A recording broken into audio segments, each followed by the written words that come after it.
Hi, this is Rosetta Thurman from HappyBlackWoman.com. It's been a while since I made a video, but I thought since I just got back from Europe that maybe I can make a video about some of the lessons I learned while I was gone. So I was in Europe for a month.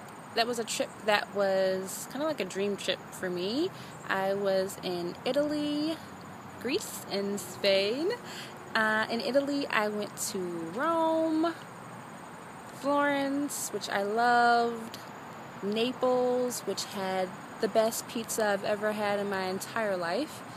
I went to Athens in Greece, which was kind of dead in the summer, but I fell in love with the island of Santorini, which was amazing. The beaches were awesome in Parissa. And I ended my trip in Spain, in Barcelona. And that was a really cool week. I love the city. It's beautiful. And you can find out more about my travels on happyblackwoman.com/travel diary. I think that should work. If not, you can just find it on the site. But there were a couple of other lessons I learned on my trip. So I had not been gone that long out of the country before, let alone by myself. So that was an experience in itself, being a woman, being young, being alone, not knowing the language. I don't know any of the languages. I know a little bit of Spanish, and that kind of got me by in Spain, but I was pretty much just winging it my whole trip. But the first lesson I learned was that travel doesn't have to be expensive. So a lot of people say they don't travel because they don't have money, and I said that for a long time. I've always wanted to go to Greece and Italy, and I said, well, I don't have the money. If I was rich, I could go. But I actually took the time to sit down and price it out last year, and I said, well, I could make this trip on about $3,000 to $4,000 and stay there for 2 weeks to a month. And I started doing some more research, and I realized that if I budget my food and my lodging, then I could have a pretty good trip. So I saved money on my trip by staying in hostels mainly, because lodging can be really, really expensive. I didn't stay at a hotel but once while I was in Europe. And the rest of the time I stayed in hostels. And people watch scary movies about hostels, and they get fearful about living with other people or just the environment. So the website I used to book my hostels was Hostel World, and I loved it because it's kind of like Yelp, so that people leave reviews and information about the hostel and what to look out for. So I was pretty well informed about what to be aware of when I went to the hostels. I stayed in dorms that were like 4-bedroom, 6-bedroom. I tried a 12-bedroom in Santorini because I wanted to save more money. It was like €18 a night, but it was horrible. I only stayed there one night. It was crazy. So my limit is probably 6-bed dorm. I stayed in female dorms, and I also stayed in mixed bed dorms, which is co-ed. And I never felt unsafe. I never felt like anybody was going to do anything to me, and I was fully ready to play the crazy black woman card if anybody tried to say something crazy to me, but nobody ever did. So that really saved a lot of money.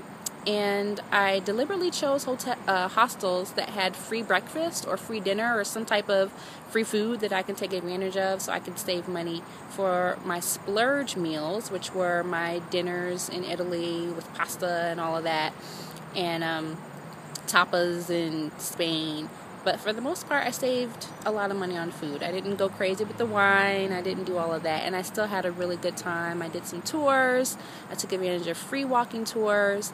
And my trip came out probably about to $4,000. I've got to run the final numbers. But I stayed pretty much within my budget.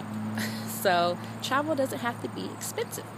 Second lesson I learned was that I really like being alone. I really like spending time with myself. I am an introvert.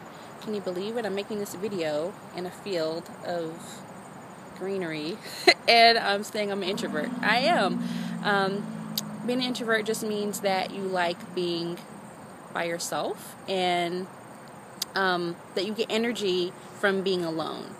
And when you're around a lot of people, you like people, but you need to recharge after you're around people for a long time. And so I do speaking, and I'm an introvert. I'm making this video. I'm an introvert, and I really liked spending time alone on my trip. So people say, well, traveling alone, isn't it boring? Isn't it lonely? And I have to admit that you do have your lonely moments. So times that I wanted to go out to eat with someone, and I didn't connect with anyone at the hostel. Maybe I didn't have anyone to go out to eat. I clicked with a lot of people that I met on the road, but sometimes, you don't want to spend a whole evening with someone. So yeah, I did get lonely at times, but for the most part, it was good that I could choose what I wanted to do. I could get up when I wanted to. I could do what I wanted to do, and sometimes just sit and read a book.